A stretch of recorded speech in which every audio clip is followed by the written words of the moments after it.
नारे तकबीर, नारे तकबीर, नारे रिसालत, उलमाए अहले सुन्नत, हज़रत अल्लाह मौलाना मोहम्मद मुफ्ती नजम हुसैन सिद्दीक़ुल्लाह, नारे तकबीर, नारे रिसालत, इस्तिक़बालेर জন্য জোরসোরে বক্তব্যের প্রাণ খুলে এখন নারে তাকবীর।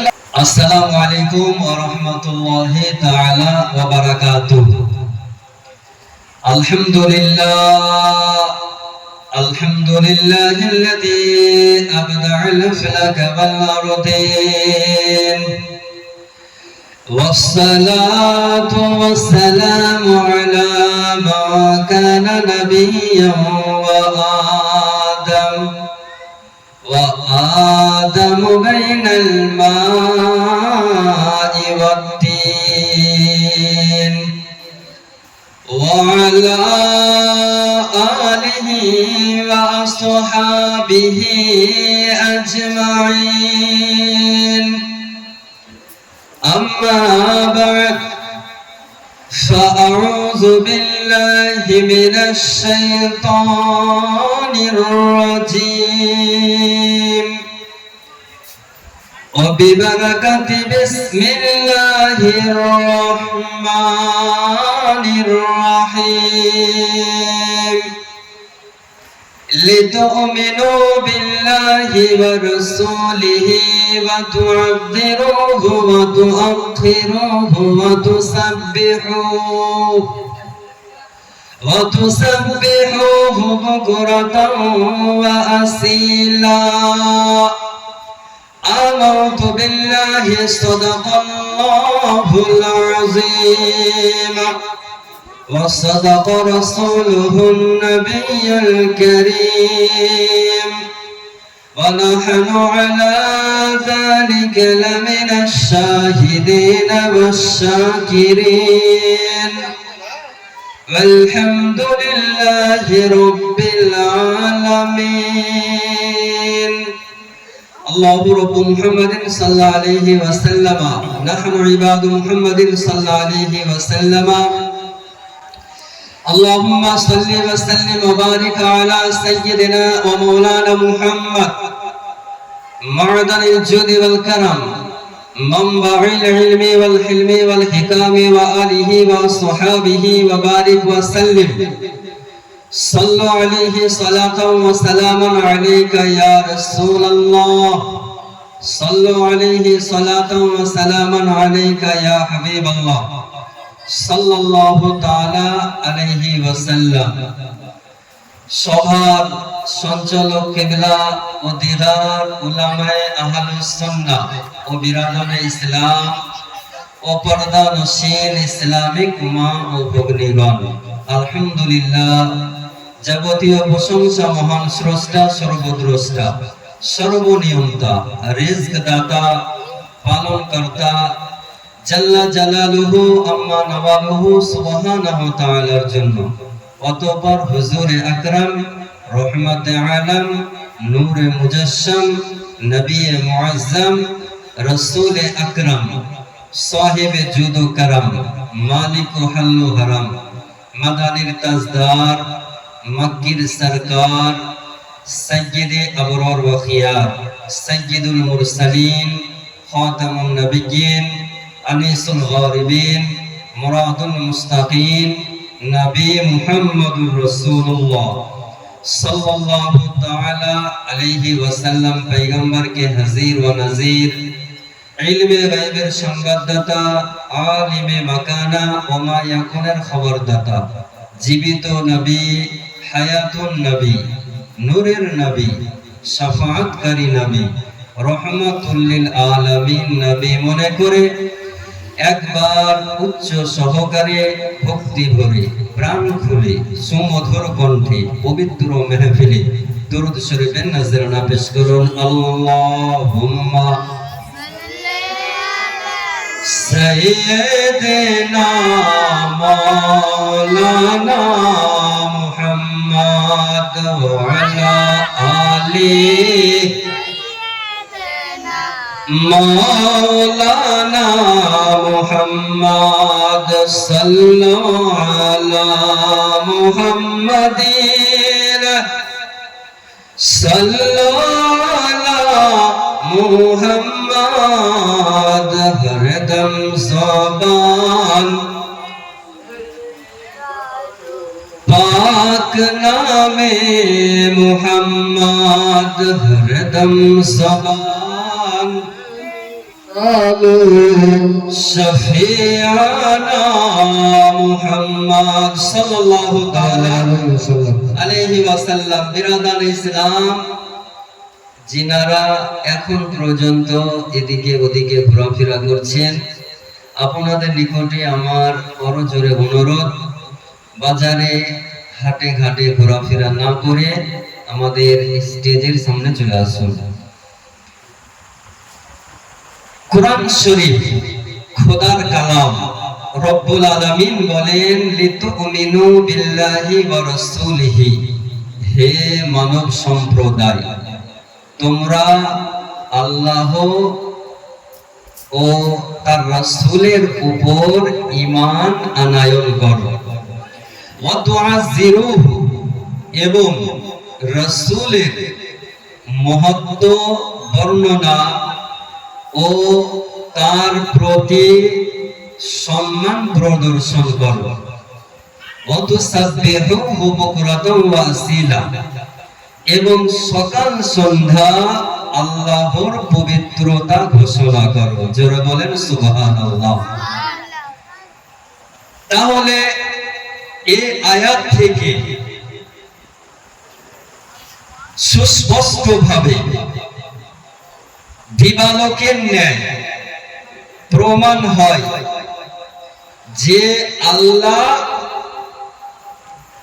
কোরআনের মধ্যে পারা নাম্বার 26, সূরা নাম্বার 48, আয়াত নাম্বার 9, সূরা ফাতিহা, হে মানব সম্প্রদায়, তোমরা আল্লাহ ও তার রাসূলের উপর ঈমান আনয়ন করো, ঈমান আনো, এবং রাসূলের মহত্ব বর্ণনা ও তার প্রতি সম্মান প্রদর্শন করো, এবং সকাল সন্ধ্যা আল্লাহর পবিত্রতা অর্থাৎ নামাজ, রোজা, হজ, যাকাত, ইবাদত, রিয়াজাত ইত্যাদি পবিত্রতা ঘোষণা করো। আয়াতের মধ্যে একটু লক্ষ্য করেন যে আল্লাহ সর্বপ্রথম বলেন আল্লাহ এবং আল্লাহ রাসূলের উপর ঈমান আনো, তারপর রাসূলের মহত্ব বর্ণনা করো, সম্মান প্রদর্শন করো। তাহলে ঈমান আনার পরে সর্বপ্রথম নবীর সম্মান প্রদর্শন করতে হবে, তারপর নামাজ, রোজা, হজ, যাকাত, ইবাদত, রিয়াজাত, তাসবিহ, তাহলিল ইত্যাদি কর্ম করতে হবে।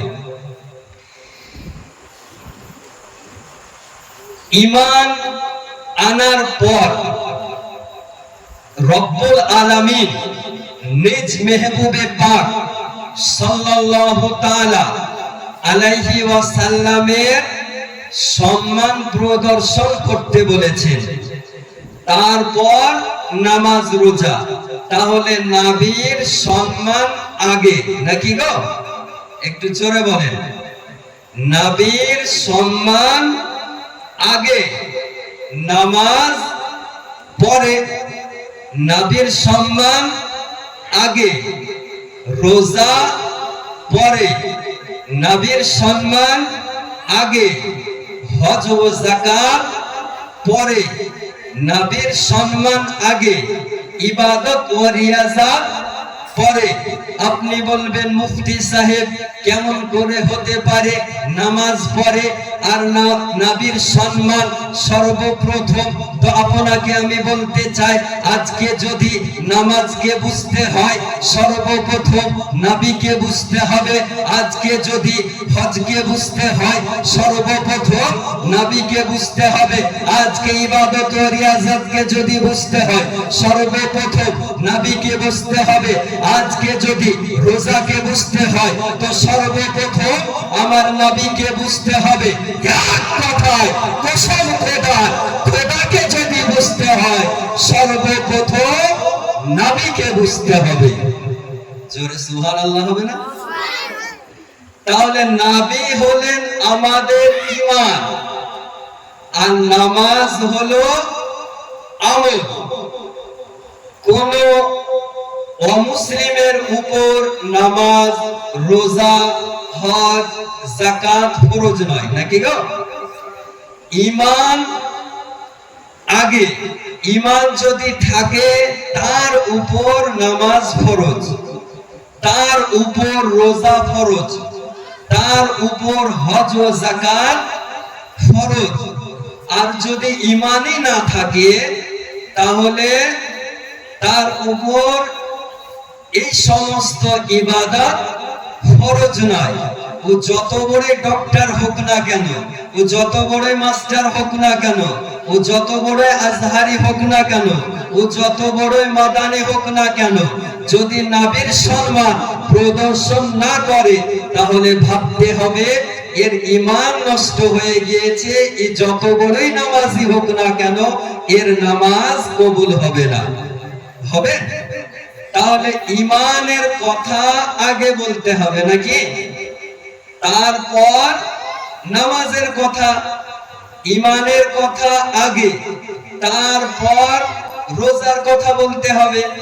ঈমানের কথা আগে বলতে হবে, তারপর হজ ও যাকাতের কথা বলতে হবে। রব্বুল আলামিন কোরআনের মধ্যে এটা বললেন না যে নবীর সম্মান প্রদর্শন করো, নবীকে দেখতে যদি পাও তাহলে নবীর সম্মান প্রদর্শন করো। কোরআন মুতলাক আয়াত, আর কানুন রয়েছে আল মুতলাকু ইয়াজরি আলা ইতলাকিহি। যদি নবীকে দেখতে পাও তবুও সম্মান করো, নবীকে যদি দেখতে না পাও তাহলে সম্মান করিও না, এ কথা বলা নাই। নবীকে যদি দেখতে পাও তবুও নবীর সম্মান করো, নবীকে যদি দেখতে না পাও তবুও সম্মান করো। আজকে শ্মশানের বুকে যদি থাকো তবুও নবীর সম্মান করো, বাংলাদেশে যদি থাকো নবীকে সম্মান করো, পাকিস্তানের বুকে যদি থাকো নবীকে সম্মান করো, থাইল্যান্ডে যদি যাও তবুও নবীর সম্মান করো, মাদ্রাসায় যদি থাকো নবীর সম্মান করো, মসজিদে যদি থাকো নবীর সম্মান করো, আকাশে যদি যাও নবীর সম্মান করো, চাঁদে যদি পৌঁছে যাও তবুও নবীর সম্মান করো, আর সেই ইলাহিতে যদি যান তবুও নবীর সম্মান আমাদের আপনাদেরকে করতে হবে। এখন বর্তমান সময়ে এক শ্রেণীর মাদানি, এক শ্রেণীর আজহারি, এক শ্রেণীর ডক্টর বেরিয়েছে। এই নবীর সম্মান যদি করা হয় আর এদের কানে যদি নবীর সম্মান পৌঁছে যায় তাহলে এদের গায়ে অ্যালার্জি বেরিয়ে যায়।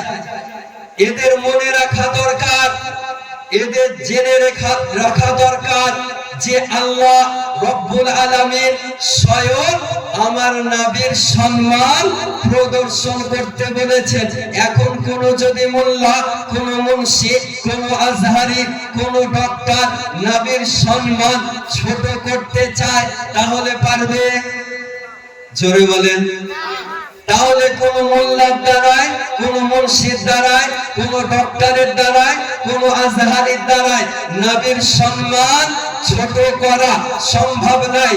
এই কারণে আমার আলা হযরত আজিমুল বারকাত মুজাদ্দিদে দ্বীন ও মিল্লাত আতায়ে নিয়ামত দারিয়ে রহমত কানজুল কারামত জাবালুল ইস্তিকামত শাইখুল ইসলামি ওয়াল মুসলিমিন বলতেছেন, মিট গয়ে মিটতে हैं मिट जाएंगे आधा तेरा, मिट गए मिटते हैं मिट जाएंगे आधा तेरा, ना मिटा है ना मिटेगा कभी चर्चा तेरा। সুবহানাল্লাহ হবে না? আর একটু জোরে। তাহলে সর্বপ্রথম আমাদেরকে ওই নবীর সম্মান প্রদর্শন করতে হবে। আজকে যখন আপনি আমি জানি নফসি নফসির আলাম হবে, কেউ কারো হবে না। যখন মৃত্যু ব্যক্তিকে কবরে রেখে দেওয়া হয় তো তিনটি প্রশ্ন করা হয়। কয়টি? কি ভাষায় প্রশ্ন করা হয় বলেন না একটু? আরবি ভাষাতে, যে মার রব্বুকা, তোমার আল্লাহকে। আমাদের রবকে আল্লাহ জিজ্ঞাসা করা হয়। তো মুসলমান হোক, অমুসলিম হোক, বেধর্মী হোক, সকলে একটা কথাই বলে যে আমাদের রব হলো আল্লাহ, নিজ নিজ ভাষাতে।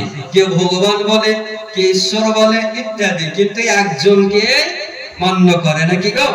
তারপর জিজ্ঞাসা করা হয় কবরে, মা দিনুকা, তোমার ধর্ম কি? তো হিন্দু যদি হয় তো বলবে আমার ধর্ম হিন্দু। খ্রিস্টান যদি হয় তাহলে নিজ ভাষায় উত্তর দেয়। যদি মুসলিম হয় তো মুসলমানের ভাষায় উত্তর দেয়। কিন্তু তৃতীয় প্রশ্ন কি করে? আমার মহানবী সাল্লাল্লাহু তাআলা আলাইহি ওয়াসাল্লামকে সামনে দাঁড় করে দেন, জিজ্ঞাসা করেন, এই ব্যক্তি সম্পর্কে কি জানো? এই ব্যক্তি সম্পর্কে কি জানো? আজকে যদি আমরা নবীকে নিজের বড় ভাইয়ের মতো সম্মান করি তাহলে বলবো যে আমাদের বড় ভাইয়ের মতো নাকি গো। আর দুনিয়াতে যেমন বিশ্বাস আকীদা আপনি রাখবেন, কবরে সেটাই বলবেন নাকি? যদি দুনিয়াতে আপনি নবী সম্পর্কে এইরকম আকীদা রাখেন, বিশ্বাস রাখেন যে নবীর জ্ঞান, তো নবীর জ্ঞানের চেয়ে শয়তানের জ্ঞান বেশি ছিল। নাউজুবিল্লাহ বলেন, জোরে বলেন নাউজুবিল্লাহ মিন যালিক। যদি দুনিয়াতে নবী সম্পর্কে এই আকীদা রাখেন যে নবীর জ্ঞানের মতো একজন বাচ্চা, পাগল, হিংস্র পশুরও জ্ঞান ছিল, তাহলে কবরে যখন ফেরেশতা মুনকার নাকির জিজ্ঞাসা করবে এই ব্যক্তি সম্পর্কে কি জানো, তো দুনিয়াতে যদি নবীর সম্মান করেন, নবীর তাজিম করেন, নবীর ইহতিরাম করেন, তাহলে কবরে গিয়ে বলবেন এটা হলো আমার শাহানশাহে জীবিকা, মাদানী কে তাজদার, আহমদে মুখতার, নবিयों का सरदार, दोनों आलम का मालिक व मुख्तार, মহানবী সাল্লাল্লাহু তাআলা আলাইহি ওয়াসাল্লাম। দুনিয়াতে যেমন আপনি আকীদা নবী সম্পর্কে রাখবেন, কবরেও সেই কথাটাই আপনার বের হবে নাকি গো। তো কবরে আমাদেরকে যেতে হবে ঈমান নিয়ে। কি নিয়ে? ঈমান নিয়ে। যদি আপনার ঈমান না থাকে আর সারা বছর যদি নামাজ পড়েন তাহলে আপনি কিন্তু জান্নাতে যেতে পারবেন না। পারবেন? ঈমান, আপনি নামাজ পড়েননি, গুনাহগার। রোজা রাখেননি, গুনাহগার। হজ করেননি, গুনাহগার আপনি। কিন্তু যদি ঈমান না থাকে তাহলে জান্নাতে যাওয়া কোনোদিনই পসিবল নয়, ইম্পসিবল। আজকে সুন্নি হানাফি মুসলমান অনেক ব্যক্তি তাদের নামাজ দেখে, তাদের রোজা দেখে, তাদের হজ যাকাত দেখে মুগ্ধ হয় যে তাদের ভ্রান্ত মতবাদ পোষণকারীদের রোজা বেশি, ভ্রান্ত মতবাদ পোষণকারীদের হজ বেশি, ভ্রান্ত মতবাদ পোষণকারীদের ইবাদত ও রিয়াজত বেশি। আমি বলবো তাদের নামাজ রোজা হজ দেখে মুগ্ধ হওয়ার কোনো প্রয়োজন নাই, কারণ শয়তান তো 600 কোটি বছর ইবাদত করার পর শেষ পর্যন্ত শয়তান মালউন হয়েছে নাকি গো। শেষ পর্যন্ত শয়তান মারদুদ হয়েছে। তো তাদের রোজা, তাদের হজ, তাদের ইবাদত ও রিয়াজত দেখে মুগ্ধ হওয়ার প্রয়োজন নাই। আপনি যদি সরিষা পরিমাণ দুনিয়া থেকে ঈমান নিয়ে যান, কসম খোদার একদিন আপনাকে জান্নাতে দেওয়া হবে। যে কবর, এই কবর সম্পর্কে আমাকে আপনাকে একটু জানতে হবে, আর আমাদের ঘরের মা বোনেদেরকে আরো বেশি জানা প্রয়োজন। একটি মাত্র হাদিসে পাক আলোচনা করি। কিতাবটির নাম আল কাবাইর। এই কিতাবে লেখক, এই কিতাবের রাইটার হাফিজ শামসুদ্দিন আলাইহি রহমা, তিনি হাদিস দিয়ে লিখতেছেন, আনায়ন করতেছেন আল কাবাইর কিতাবের মধ্যে। হাদিসের রাবি হযরত শেরে খোদা মুশকিলে কুশা হায়দারে কাররার আলী রাদিয়াল্লাহু তাআলা আনহু। হযরত ফাতিমাতুজ জাহরা রাদিয়াল্লাহু তাআলা আনহা এবং আলী রাদিয়াল্লাহু তাআলা আনহু নবীর সঙ্গে সাক্ষাৎ করার জন্য নবীর বাড়িতে গেলেন। আর বাড়ি পৌঁছানোর পর নবীকে দেখতে পান, নবী আমার এত কান্না করছেন, এত কান্না করছেন, নবীর দাড়ি মোবারক ভিজে গিয়েছে। তো ইসলাম জগতের চতুর্থ খলিফা আলী রাদিয়াল্লাহু তাআলা আনহু জিজ্ঞাসা করে, ইয়া রাসূলুল্লাহ, ইয়া হাবিবাল্লাহ, কি কারণে কান্না করছেন? তো নবী আমার এত কান্না করছেন, হযরত আলী রাদিয়াল্লাহু তাআলা আনহুর কথার উত্তর দিতে পারেন না, জবাব দিতে পারেন না। কয়েকবার জিজ্ঞাসা করার পর, আবেদন করার পর হযরত ফাতিমাতুজ জাহরা রাদিয়াল্লাহু তাআলা আনহা জিজ্ঞাসা করেন, আব্বা হুজুর, ইয়া রাসূলুল্লাহ, কি কারণে কান্না করতেছেন? তো আমার আনিসে বেকাসা সাজ্জেদে কওনো মাকা, बेकसू के कस, बेसहारों के सहारा, बेचारों के चारा, गरीबों के हामी, यतीमों के वली, नबी मुहम्मदुर रसूलुल्लाह বলতেছেন, ফাতেমাতুজ জাহরা, আমি যখন আল্লাহর সঙ্গে সাক্ষাৎ করতে গিয়েছিলাম, তো 6 রকমের মহিলাকে জাহান্নামের মধ্যে শাস্তি দেওয়া হচ্ছে এমন অবস্থায় দেখি। তো যখন বাড়ি ফিরে আসলাম, রিটার্ন আসলাম, তো সেই মহিলা যাদেরকে শাস্তি দেওয়া হতেছিল, আযাব দেওয়া হতেছিল জাহান্নামে, ওই কথা ভাবার পর আমি কান্না করতেছি। হযরত ফাতিমাতুজ জাহরা রাদিয়াল্লাহু তাআলা আনহা জিজ্ঞাসা করেন, ইয়া রাসূলুল্লাহ, ইয়া হাবিবাল্লাহ, ওই 6 জন মহিলা কি অবস্থায় ছিল? তো দয়াল নবী, মায়ার নবী, রহমাতুল লিল আলামিন পয়গম্বর বলেন, প্রথম মহিলাকে আমি এই অবস্থায় দেখি যে ওই মহিলার জাহান্নামের তীরে চুলগুলোকে টেনে দেওয়া হয়েছে, আর নিচে জাহান্নামের দাও দাও করে আগুন জ্বলতেছে। আল্লাহু আকবার বলেন। এই অবস্থায় দেখি নবী আমার দ্বিতীয় মহিলার কথা বলেন, দ্বিতীয় নারীর, তার 2 হাতকে জাহান্নামের দেওয়ালে পেরেক মেরে দেওয়া হয়েছে, টেনে দেওয়া হয়েছে, আর নিচে পায়ের দিক থেকে আগুন জ্বলতেছে। যখন তৃতীয় মহিলাকে নবী আমার জাহান্নামে দেখেন, এই অবস্থায় তার জিভকে জাহান্নামের তীরে পেরেক মেরে টেনে দেওয়া হয়েছে। 5 নাম্বার মহিলাকে নবী আমার দেখেন, ওই মহিলা অর্ধেক শরীর সাপের মতো, আর বাকি শরীর শুকুরের মতো। 5 নাম্বার মহিলাকে নবী আমার এই অবস্থায় দেখেন যে তার অর্ধেক শরীর শুকুরের মতো, আর নিচে দিকে জাহান্নামের আগুন বের হতেছে। আল্লাহু আকবার বলবেন না? এত ভয়ানক শাস্তি দিতেছে।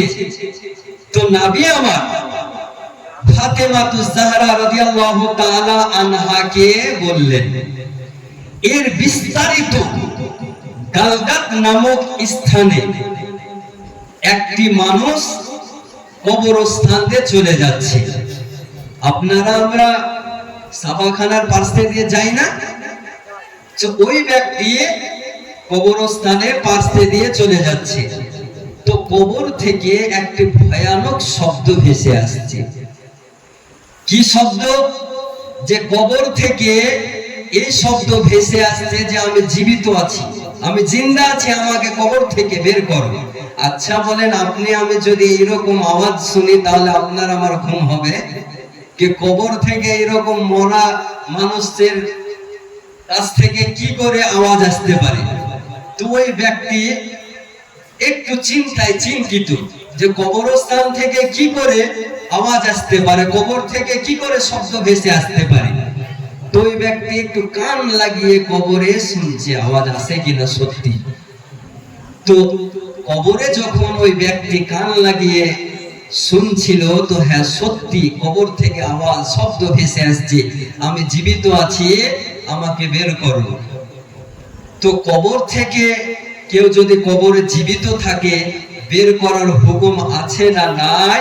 মৌলভী সাহেবের নিকটে পৌঁছে গেল যে কবর থেকে এরকম শব্দ ভেসে আসছে, কবর কি খোলা যেতে পারে, ওপেন করতে পারা যায়?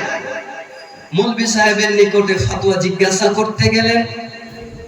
আপনারা আমরা মৌলভী সাহেবের নিকটে ফতোয়া জিজ্ঞাসা করি, কিন্তু মহিলারা কাউকে জিজ্ঞাসা করতে চায় না। আসলে মহিলাদের একটু সেন্স কম নাকি গো? এরা যদি গরম হয়ে যায় তাহলে অনেক রকমের মানত মেনে নিতে পারে। আপনাকে আমি বলি, ইমামে আজম আবু হানিফা রহমাতুল্লাহ আলাইহির যুগে আমাদের আপনাদের ঘরের মা বোনেরা অনেক মানত মানে না? মানে না? মানেন গো? যে আমার অমুক কাজ যদি হয়ে যায় তাহলে মসজিদে হয়তো দুটো আন্ডা দেব, ডিম দেব, কিংবা 100 টাকা দেব, কিংবা অমুক মাজারে গিয়ে একটি খাসি জবাই করে সকলকে খাওয়াবো, এরকম মানত মেনে থাকে। কিন্তু ইমামে আজম আবু হানিফা রহমাতুল্লাহ আলাইহির যুগে একজন মহিলা মানত মেনে নিয়েছে, যদি আমার অমুক কাজ হয়ে যায় তাহলে আমি গু খেয়ে নেব। কি খাবো?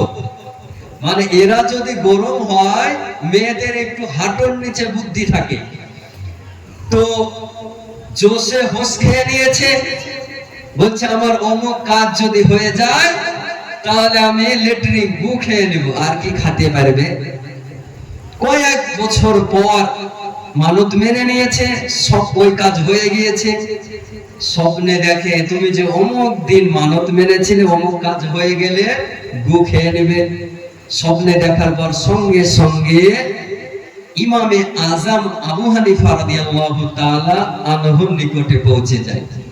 ইয়া ইমাম আল মুসলিমিন, আমি একদিন জোশে পড়ে এইরকম মানত মেনে নিয়েছি, এখন কি আমি গু আর খেতে পারি?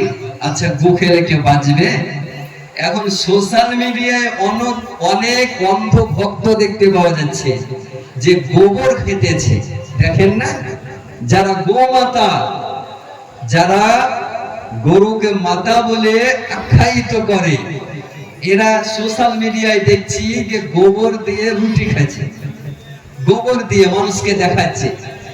তো যাই হোক, ওরা আলাদা জাত। আর মুসলিম সমাজের মধ্যে নারে তাকবীর, জোরে বলেন নারে তাকবীর, নারে রিসালাত, মাসলাকে আলা হযরত হযরত মাওলানা কারি উবাইদুল ইসলাম সাহেব কিবলা, হযরত মাওলানা কারি উবাইদুল ইসলাম সাহেব কিবলা, নারে তাকবীর, নারে রিসালাত, মাসলাকে আলা হযরত।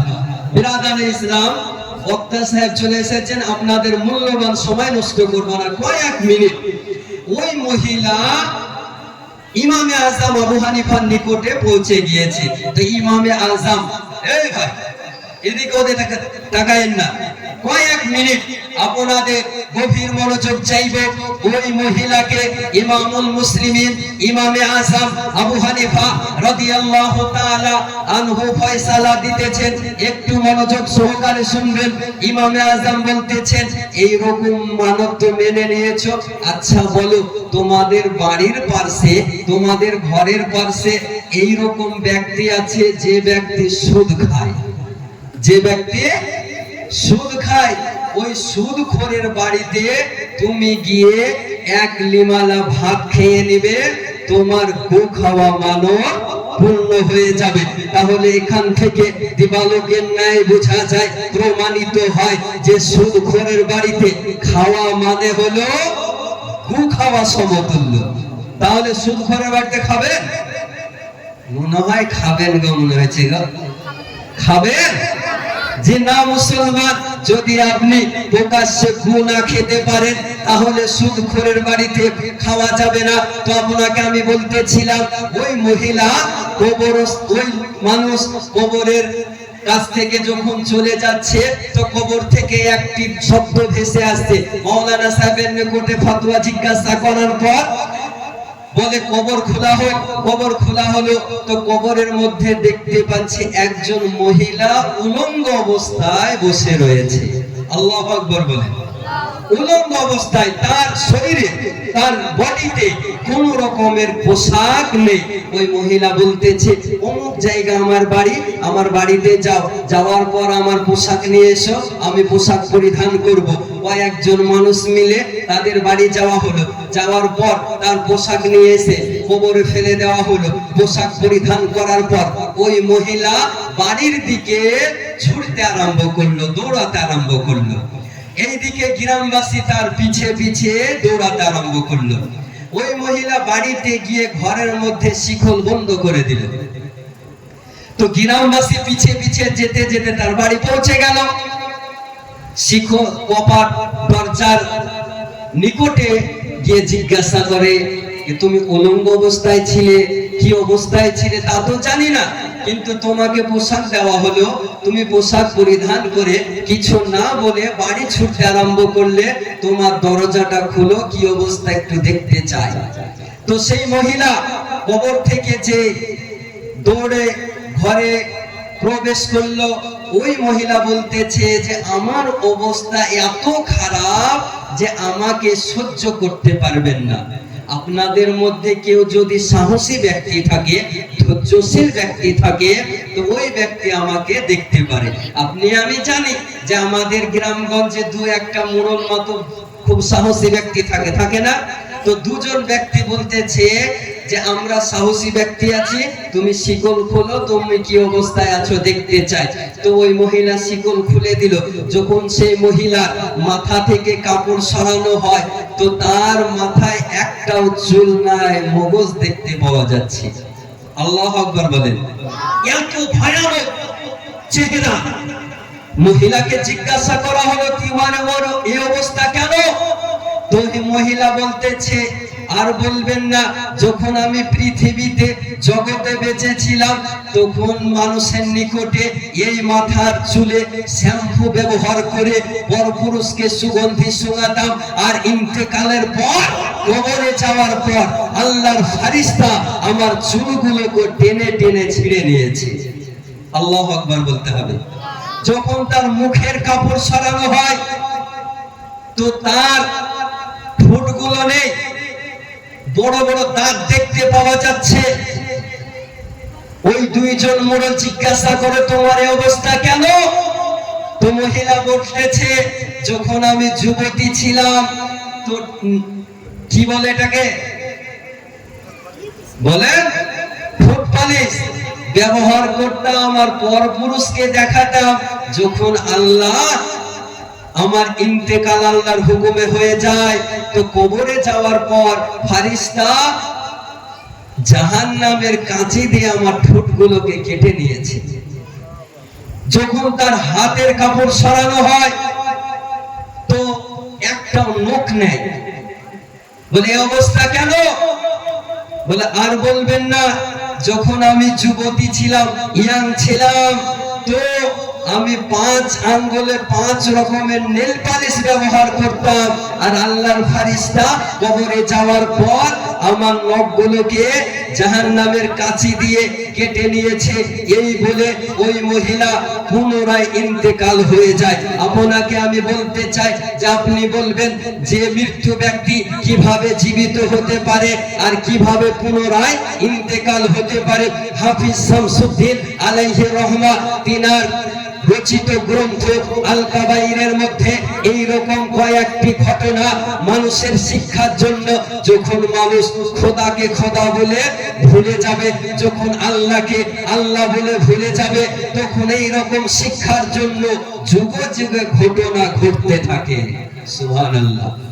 এইরকম যুগে যুগে ঘটনা ঘটতে থাকে। তাহলে আমাদের মা বোনেদেরকে এটা থেকে শিক্ষা নেওয়া দরকার যে আমাদেরকে নীল পালিশ ব্যবহার করা চলবে না, আমাদের ঘরের মা বোনেদেরকে ফুট পালিশ ব্যবহার করা চলবে না। আর এই নীল পালিশ ব্যবহার করা শরীয়তের বিধানে হারাম। যদি আপনারা কিনে দেন তাহলে আপনারাও গুনাহগার।